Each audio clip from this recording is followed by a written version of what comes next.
자, 우리 학생들 모두 반갑습니다. 경제학장 박사입니다. 오늘부터요, 노무사 시험의 심장이라고 할 수 있는 노동경제학, 그 첫 단추를 저와 함께 꿰어볼 텐데요. 오늘 주제는 바로 경제활동 인구 측정입니다. 저 뒤에 보니까 우리 어벤져스 형님들도 아주 열심히 필기하고 있네요. 우리도 한번 집중해서 달려봅시다.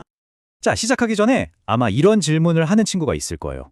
박사님, 아니 취업자니 실업자니 하는 건 다 아는 내용인데 바로 그냥 어려운 계산 문제로 넘어가면 안 되나요? 그게 더 효율적이지 않을까요? 와, 정말 좋은 질문이에요. 그리고 바로 그 생각 때문에 오늘 이 시간이 정말 중요한 겁니다. 왜냐하면요, 출제위원들이 수험생들을 떨어뜨리려고 작정하고 내는 최고 난도 문제, 우리가 소위 브리타라고 부르는 문제들이요, 결국은 이 가장 기본적인 개념을 얼마나 깊고 정확하게 이해하고 있는지를 콕 집어서 물어보거든요. 그래서 오늘은 바로 이 순서대로 노동경제의 기초를 아주 탄탄하게 다져볼 겁니다. 먼저 이 주제가 시험에서 왜 중요한지부터 확실히 하고요. 그 다음엔 인구 집단과 핵심 비율을 알아보고 마지막에는 숨겨진 실업자라는 통계의 함정까지 싹 다 파헤쳐 볼 거예요. 그리고 여러분의 합격을 위한 동기부여 시간도 준비했으니까 자, 바로 시작해보죠. 네, 첫 번째 섹션입니다. 제가 다시 한번 강조할게요. 시험 출제자들은요, 바로 이 기본적인 개념들을 이용해서 아주 교묘한 함정 문제들을 만들어냅니다. 개념을 그냥 어설프게 암기한 학생이랑 그 본질을 완전히 꿰뚫고 있는 학생을 정확히 가려내기 위한 거죠. 이게 그냥 단순히 용어 몇 개 외우고 끝날 문제가 절대 아니에요. 왜냐면 우리가 앞으로 배울 노동 공급에 관한 모든 복잡한 이론과 모델들이요, 바로 오늘 배우는 이 분류체계라는 단단한 반석 위에 세워지기 때문입니다. 생각해보세요. 첫 단추를 잘못 깨면 그 뒤에선 아무리 노력해도 소용이 없잖아요. 이 기초가 부실한데 어떻게 고득점을 기대하겠어요? 자, 그럼 본격적으로 핵심 정의로 한번 들어가 보겠습니다. 우리 노무사 시험의 바이블이죠. 보리아스 교과서를 보면요, 16세 이상 인구 전체는 노동시장 활동을 기준으로 서로 절대 겹치지 않는 세 가지 그룹으로 명확하게 구분된다고 나와 있습니다. 자, 여기서 우리 학생이 질문하네요. 박사님, 그럼 취업자는 정확히 어떤 사람을 말하는 건가요? 네, 아주 좋은 질문이에요. 많은 분들이 여기서부터 헷갈리기 시작하죠. 공식 기준을 딱 보면요, 돈을 받고 단 1시간만 일했어도 취업자입니다. 심지어 우리 부모님 가게에서 돈 안 받고 15시간 이상 일을 도왔어도 취업자로 분류돼요. 생각보다 기준이 훨씬 너그럽죠? 그럼 이런 생각도 들겠죠? 아하, 그럼 실업자는 그냥 일 안 하는 사람이겠네요? 바로 그 지점이 함정입니다. 실업자로 분류되려면요, 이 세 가지 조건을 전부 다 충족해야만 해요. 첫째, 당연히 취업자가 아니어야 하고요. 둘째, 내일 당장이라도 일할 수 있는 상태여야 합니다. 그리고 셋째, 이게 가장 중요한데, 지난 4주 동안 이력서를 내거나 면접을 보는 것처럼 적극적인 구직 활동을 했다는 증거가 있어야 해요. 이 셋 중에 단 하나라도 빠지면 통계상 실업자가 아닙니다.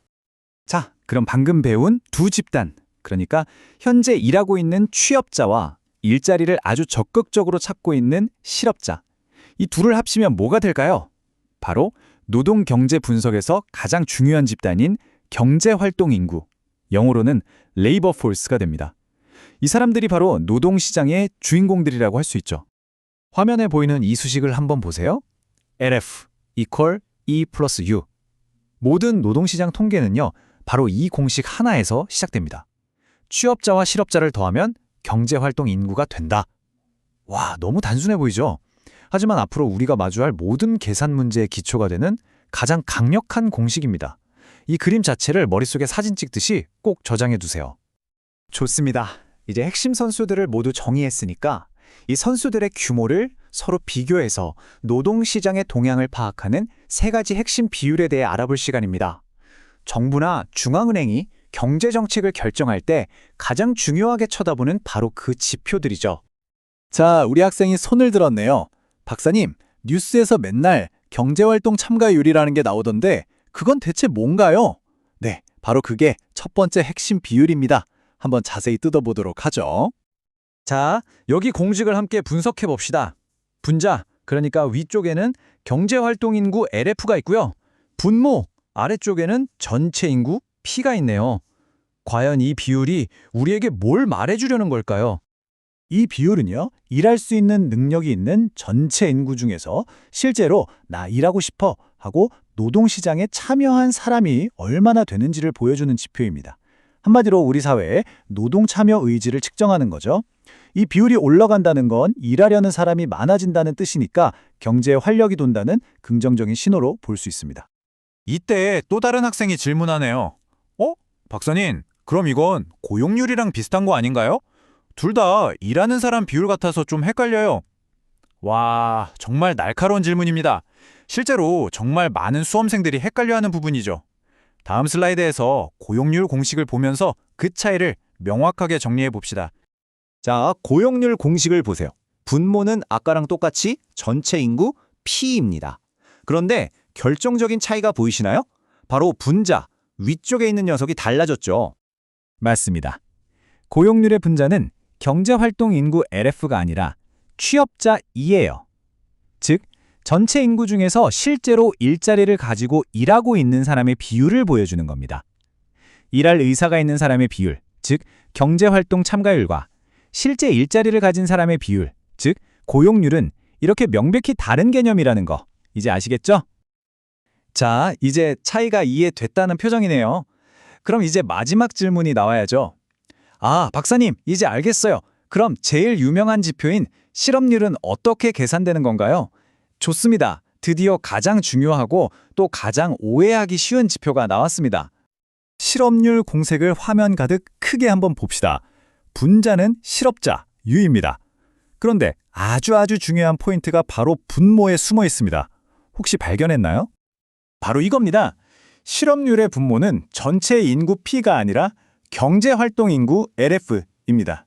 이게 핵심이에요. 즉, 일할 의사를 가지고 시장에 나온 사람들 중에서 아직 일자리를 못 구한 사람의 비율을 나타내는 거죠. 전체 인구를 기준으로 하는 게 아니라는 점, 제가 다시 한번 강조합니다. 이 함정에 빠지면 절대 안 됩니다. 시험에 정말 자주 나오니까 반드시 꼭 기억해 두세요. 자, 여기까지 세 가지 핵심 비율을 모두 살펴봤습니다. 그런데 과연 이 숫자들만으로 우리 노동시장의 현실을 완벽하게 파악할 수 있다고 말할 수 있을까요? 혹시 이 통계가 놓치고 있는 사람들은 없을까요? 우리 교과서인 보리아스에서도요, 실업급여 같은 정책적인 요인 때문에 통계가 왜곡될 수 있다고 지적합니다. 하지만 이것보다 더 근본적으로 통계에 아예 잡히지 않는 사람들이 있습니다. 맞아요. 혹시 구직 단념자 같은 사람들 말씀이신가요? 하는 친구가 있네요. 정확합니다. 바로 실망 노동자, 영어로는 discouraged workers라고 하죠. 이분들은요, 일자리를 너무나 원하지만 계속되는 실패에 지쳐서 구직 활동 자체를 포기해버린 사람들입니다. 적극적인 구직 활동이라는 조건을 만족하지 못하니까 우리 통계 시스템은 이분들을 실업자가 아니라 아예 경기장 밖으로 나가버린 비경제활동 인구로 분류해버립니다. 선수 명단에서 아예 이름이 빠져버리는 거죠. 이것이 바로 정부가 발표하는 공식 실업률과 우리가 피부로 느끼는 체감 실업률 사이에 큰 차이가 생기는 가장 중요한 이유 중 하나입니다. 자, 오늘 정말 중요한 내용들을 함께 다뤘습니다. 이제 이 지식들을 어떻게 여러분의 합격으로 연결시킬 수 있을지 그 이야기를 하면서 오늘 시간을 마무리하겠습니다. 많은 수험생들이 노동경제학 시험을 보면서 혹시 저 구석진 곳에서 불이타가 튀어나올까 봐 두려워합니다. 하지만 오늘 우리가 함께 배운 것처럼 가장 어려운 문제는 결국 가장 기본적인 개념을 교묘하게 비틀어서 만들 뿐입니다. 그러니까 여러분, 기본에 통달하세요. 오늘 배운 이 간단해 보이는 개념들을 누가 물어봐도 막힘없이 설명할 수 있을 때 여러분은 그 누구보다 강력한 무기를 갖게 되는 겁니다. 이제 우리는 경제 뉴스를 볼 때마다 실업률 지표 뒤에 숨어있는 실망 노동자를 떠올리면서 남들보다 더 깊이 세상을 이해하는 눈을 갖게 된 거예요. 오늘 배운 이런 핵심 개념들을 꾸준히 복습한다면 합격은 어느새 여러분 곁에 성큼 다가와 있을 겁니다. 저는 여러분의 성공을 믿고 항상 응원하겠습니다. 다음 시간에 뵙겠습니다.